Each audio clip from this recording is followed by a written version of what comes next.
Hi friends, தனாவின் தின சமையல இன்றைக்கி காலைல டிஃபன் எதுவும் செய்யலை. இன்றைக்கி அம்மாவாசைனால வெறும் டீ பிஸ்கெட் தான் சாப்பிட்டாரு எங்கள் அப்பா. அதனால் ஃப்ரிட்ஜு நான் என்ன வச்சுருக்கேன்னு காட்டுறேன்.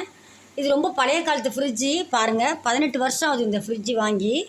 டபுள் டோர்லாம் கிடையாது, சிங்கிள் டோர் தான்.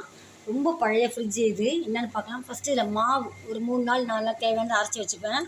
அதுக்கப்புறம் தர்பூசணி, என்னென்ன சீசனுக்கு என்ன பழம் வருதோ எல்லாமே வாங்கி நாங்கள் சாப்பிடுவோம். தர்பூசணி, அதுக்கப்புறம் மேலே மிராண்டா, நேற்று ரிலேட்டிவ்ஸ் வந்திருந்தாங்க, அதனால் அந்த கூல்ட்ரிங்க்ஸ் வாங்கி வச்சுருந்தேன். அதுக்கப்புறம் பார்த்தீங்கன்னா சேப்பக்கிழங்கு, அதுக்கப்புறம் வெண்டைக்காய் கொஞ்சமாக வாங்கி வச்சுருந்தேன். அதுக்கப்புறம் இதில் வந்து முருங்கைக்காய் கட் பண்ணி வச்சது. அதுக்கப்புறம் பால், அதுக்கப்புறம் பச்சை மிளகாலாம் வச்சுருந்தேன். இங்கே பார்த்தீங்கன்னா மாங்காய், அதுக்கப்புறம் மாதுளப்பழம், என் குழந்தைங்களுக்கு ஜூஸ் போகிறதுக்கு மாதுளப்பழம். அதுவும் எப்பொழுதும் தேங்காய் வச்சுருப்பேன் நான். அதுக்கப்புறம் லெமன், எப்பொழுதும் எங்கள் வீட்டில் லெமன் இருக்கும். ஏன்னா வெயில் காலம், எங்கள் அப்பாவுக்கு மயக்கம் வருதுக்காக ஜூஸு. அதுக்கப்புறம் தயிர் எப்பொழுதும் இருக்கும். அப்புறம் சீஸு. அதுக்கப்புறம் கோதுமை ஏன் இதுக்குள்ளே வச்சுருக்கீங்கன்னு நினைப்பீங்க, எறும்பு வருது அதனால் கோதுமை இதில் வச்சுருக்கோம். தேன், அவ்வளோதான் ஃப்ரெண்ட்ஸ். எங்கள் வீட்டில் ஃப்ரிட்ஜில் ரொம்பலாம் அடுக்கி வைக்க மாட்டேன், குழம்பெல்லாம் வைக்கவே மாட்டேன். பாய்.